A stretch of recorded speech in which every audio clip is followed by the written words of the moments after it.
Dandavat pranams to our beautiful family around the world. We're continuing with our Upadeshamrita challenge. We've reached verse number 7. So let's dive right in. Here it is. Syāt kṛṣṇa-nāma-caritādi-sitāpy avidyā pittopatapta-rasanasya rocikā kintv ādarād anudinaṁ khalu saiva juṣṭā svādvī kramād bhavati tad-gada-mūla-hantrī. So this verse is addressing something that we all experience and struggle with on the path, right? That we all get some touch, right? We wouldn't be here unless we weren't feeling some sweetness, right? We didn't have some taste. But this sweetness hasn't fully conquered us, right? We find sweetness in many things. We find sweetness in the holy name. We find sweetness in Krishna consciousness and bhakti. But we also find attraction, we find taste in many other things. And the taste of lower things of this world. Our senses are attracted to many things. The soul is attracted to this higher thing, but it's flickering, right? Some days we feel it, some days we don't. Some days, sometimes long periods will pass when we're not getting any joy in spiritual life. We're not getting any taste in spiritual life. So how do we understand this and how do we deal with this? And so this verse gives a wonderful prescription for that. I'll read the straight translation here. And I'll just preface it by saying that it's a very Indian analogy. It's an Ayurvedic. It uses the analogy of an Ayurvedic prescription for jaundice, condition of the liver, which causes, jaundice literally means like yellow skin. Which is caused generally by a condition of the liver, buildup of bile, which discolors the skin.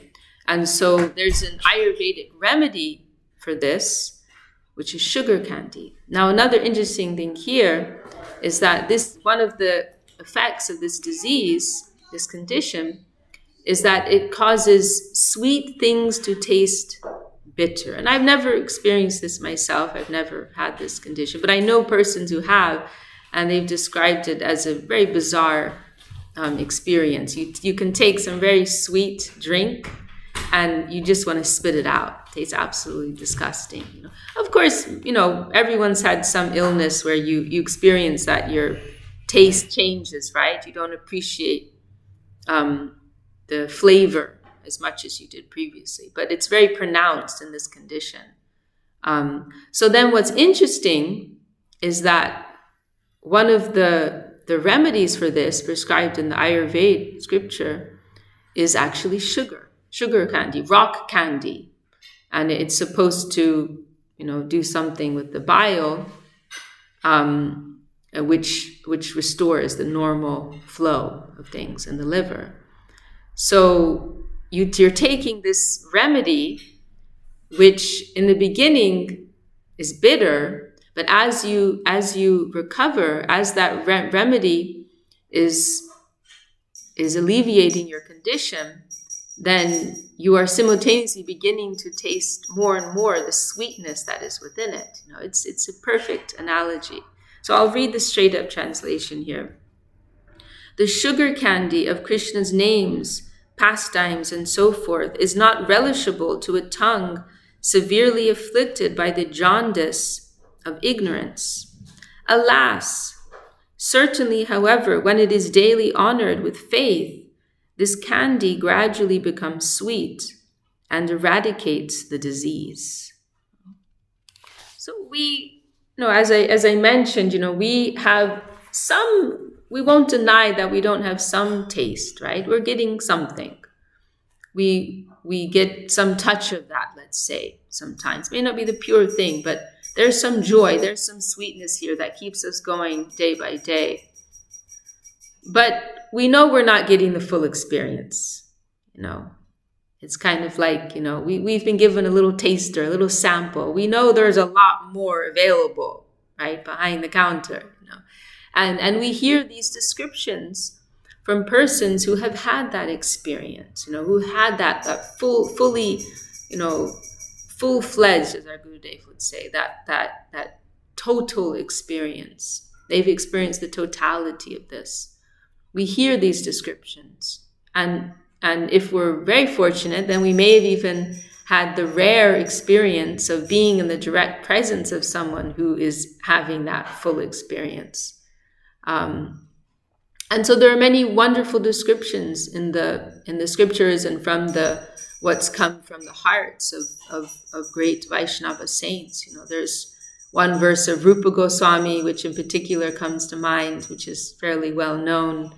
I always like to remember that verse. Tunde tandavinida timvitunute tundavali labde karna kroda kadambini gatayate karnar bude vyaspriham cheta prangana sangini vijayate sarvendriyanam kritim no jane janita kiyadbir amritai krishneti varnadvai. Very beautiful verse.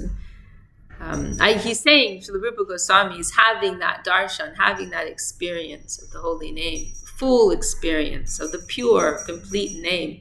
And this is his expression as a result of that when that name enters my ears, I feel 2 ears are not enough. I need millions of ears. This is so sweet, so relishable. My faculties are so impoverished, so limited. I'm not able to fully take in, like we may experience sometimes. We see a beautiful feast in front of us, but we feel frustrated because our faculties are so small. Our ability to appreciate, to enjoy that is so limited. Maybe we're sick, we have a stomach condition, we have a beautiful opulent feast in front of us, but our stomach is bad, our digestion is compromised. And even if our digestion is working well, everything's running well, how much of it can we actually take, right? Our stomach is only so big, right? So we feel this frustration, our inability to enjoy to the degree that we would like to. So we experience this like on the gross physical plane, but there's also a sweetness in the higher plane, and so the great souls, they are hankering for a greater capacity to taste that sweetness. 2 ears are not enough to receive that sweetness of the holy name. The tongue, one tongue is not enough, he continues. I need millions of tongues to be able to taste this.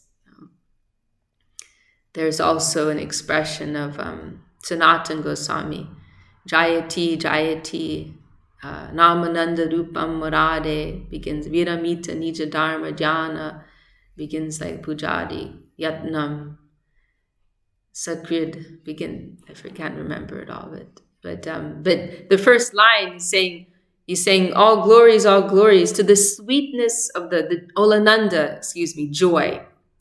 Joy, sweetness, beauty, all these things are in one sense synonymous. So all the Nama Ananda, Ananda's joy, Nama Ananda, all glories to the holy name of Murari, holy name of Krishna, of the Lord. Jayati. And this Jayati, this Jai that we use, right? There's some broadness in the meaning. It can mean like offering glories, offering praise to, but it can also be a kind of invocation, like victory. May it be victorious over all. May it conquer over all. May the sweetness of the holy name be victorious over all. We conquer over all. We can also think in this kind of vein, like we find enjoyment in so many things. May the enjoyment that comes out of the holy name, the pleasure, that type of joy, may that conquer over all these other finite things that we find enjoyment in at present. And Srila Sridhar Maharaj, so here in this edition of Upadeshamrita, which includes Srila Sridhar Maharaj's commentaries, one point which he makes, he discusses this verse here in connection with this 7th verse of Upadeshamrita. And what he makes a very significant point here. He says it like this, he refers to the joy that comes out of the service of the holy name. So this is the key. Right? This is the key. What will enable us to taste sweetness? What will enable us to taste the highest type of sweetness? The spirit of service, dedication, giving. That is the key. That is the key to entering into that plane. That we don't want to exploit that sweetness. We want to serve that sweetness. And it will come to us So much will come, we won't know what to do with it. It'll be too much. It'll be so much joy, so much sweetness. It's like we need a break. We need an intermission. We need some trouble. And we find this in Vrindavan, right? Krishna's abode. If you go to Vaikuntha, everything's peaceful, everything's stable. But if you go to Vrindavan, a step above, there's so much sweetness, it's too much. So they got to have bad guys, there's got to be some intrigue, there's got to be trouble brewing somewhere. Otherwise, you'll get indigestion. It's so much sweetness. It'll just be too much, So service, the spirit of service, dedication, giving, this is the secret, this is the clue, this is the key to this higher kind of life, this higher experience, this higher sweetness, joy, beauty, love. I want to serve that plane. Whatever one comes in contact to, how can I support this? How can I serve this? How can I offer myself to this? Just the opposite of the material tendency. What can I think, like material opportunistic tendency, right? Whatever you come in contact with, how does this serve my purpose? But no, the other way. How can I serve this purpose, this higher purpose? So this is the clue. So going back to the verse in question, and also just to complete that thought, descriptions that we hear in the scriptures and from what's come from the hearts of the saints. There's also, of course, the Shikshashtakam, Lord Chaitanya Mahaprabhu's discourse on the holy name, if you would like. He's in these 8 verses, Sri Chaitanya Mahaprabhu is exploring the glories, the potency, the effects, the process of chanting the holy name. And in particular, the first verse, Cheto Darpanamarjanam Bhavamaha Davagni Nirvapanam. Everybody knows this verse. This is describing in 7 stages, the process that one moves through when chanting the pure holy name of Krishna, the Lord. And so, which we won't go into detail here. Maybe we'll do another challenge on going through these verses. But so, we hear these descriptions. There's also in the Puranas, if somebody, doesn't take too seriously, the statements of the Vaishnavacharya. For the scholar academic section, we also have the Puranas. They're also on our side. There's a beautiful verse. How does it go? Nama Chintamani Krishna's Chaitanya Rasa Vigraha Purna Shuddho Nitya Mukto Binatva Nama Namino. So this Chaitanya Rasa Vigraha. Rasa means ecstasy, joy, taste. And what is it? Chaitanya. Chaitanya means your consciousness. So by consciousness, it is pure. It is not the pleasure of this world, but it is of a divine, pure, transcendental nature. Chaitanya Rasa Vigraha. He is the holy name of Krishna is the embodiment of that, the Vigraha of that, personification of that. So Nikila Shruti, so many beautiful verses are glorifying the holy name. So we hear these descriptions, We look with our own heart. We think, that's not what I'm getting, So what is this? Did I get cheated? Did I not read the fine print here? Oh, it only lasts for 48 hours. So then if we reference again the Shikshashtakam of Sri Chaitanya Mahaprabhu, this issue is also described here. The second verse, which is not coming into my head right now. Nam-nama-caritādi-sitāpy nija sarva shaktis tacharpita niyamata smadhanena-kala. This verse. That the Lord is so merciful. He's given everything. He's given unlimited names with full potency by which we can be uplifted. But there's a caveat. There's one problem, one small problem here. Nam-nama-caritādi-sitāpy nija sarva shaktis tacharpita niyamata smadhanena-kala itajashi tava kripa mamapi dor daivam idrisham ihajani nanuraga. This is my dor daiva. This is my misfortune. Nihajani, nanurag, anurag, taste, attraction. I don't have any attraction for that. I'm not tasting the sweetness there. So everything's being given to me. From the Lord's side, he's given nectar on a golden plate, as one scholar commented. Nectar on a golden plate. That's what this is. So such a generous grant, generous gift, wonderful, generous, astonishing opportunity that this highest of high things is being given to the common people like ourselves. But here's the thing. I don't want it. I don't have any taste for it. I have no taste for it. It's like sometimes we see this in the world, right? People, I've come across these things a few times, that, there are people who are living like as homeless bums on the street, drug problems and all these things. They, just living day by day on what scraps they can get. But if you try to help them, right? I'm not saying this is in all cases. In some cases, we see this. If you try to help them, give them a chance for a better life, give them a home, they reject it. They're attached to their miserable life. There are some people like that in this world. So this is our condition, that everything's been given to us, but we don't want it. It's a very peculiar thing. So then this verse of Upadeshamrita, which we're going through, what's the remedy here? What's the solution?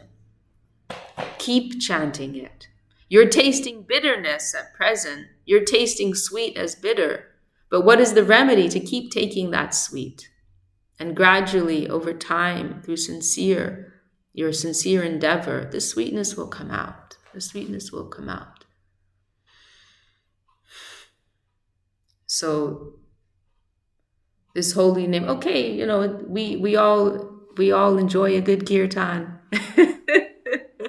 Right? We all get some joy out of kirtan. But can we say, we can sit down and chant 1,000 names and we're getting the sweetness that's there? Most of us struggle with that, with regular chanting. We struggle. Why? Because we don't get, it's like we have to make time in our day. It's going, in the opposite current from where our general mindset wants to go. It's like there's the resistance. That's what I want to say. There's resistance within us to that. It's not like a relaxing, pleasurable thing to sit and chant for 16, however many rounds of japa. It's like we gotta, it's my japa time. I'm gonna do this, And even if we get some pleasure, some peace from it, it is of a very, I know some persons that they do, they get some, some peace, some time out. We get something. There's something we're getting, but we're not getting that full, 360 degrees experience. Not at all. Not even close. So, but what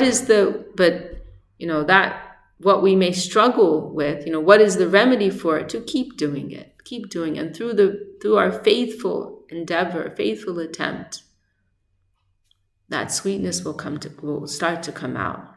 It will be a gradual process. So, not to go on too long, maybe we'll stop there. See the translation here again. Yes, daily honored with faith, and another thing perhaps to mention is we don't want to delude ourselves too, that I was mentioning this sometime recently, that our Gurudev, actually, he mentioned this in one of his talks, that we won't think that we have real devotion. We are trying. So we cannot get this type of pure pleasure, but so our Gurudev said, but we are honoring, right? We are honoring the holy name. We can't think that we have pure devotion for the name, but we are honoring, we are in that position. We're honoring, with faith, these practices, these processes. And, patience, going back to the third verse of Upadeshamrita, this plays a large part in that. Having faith and having determination, patience, the process does work. We have to go on with it. And the time will come, that day will come. There's light at the end of the tunnel. Okay, I'll stop there. I don't want to go on too long. I forgot to mention beginning, my appreciation, still devotees are kindly writing in with their comments and signing up for the challenge. Banavi Devidasi in Italy wrote in the other day, and Radhana Rupini wrote in. I did actually write down. Gaur Hari, I think I mentioned, in Australia, wrote in. There's a devotee in Ukraine, I think Alaka Nanda's her name. She wrote in with her other name. And maybe that's all that I wanted to say. So did I say Radhana Rupini in Hawaii? So thank you all for your kind comments and encouragement, and for signing up for the challenge. And we'll close here. Okay. Jai Shri Gurudev, Jai Shri Upadeshamrita ki Jai, Shri Rupa Goswami ki Jai, Vaishnava Vrinda ki Jai, Harinam Sankirtan ki Jai, Gaur Premanande.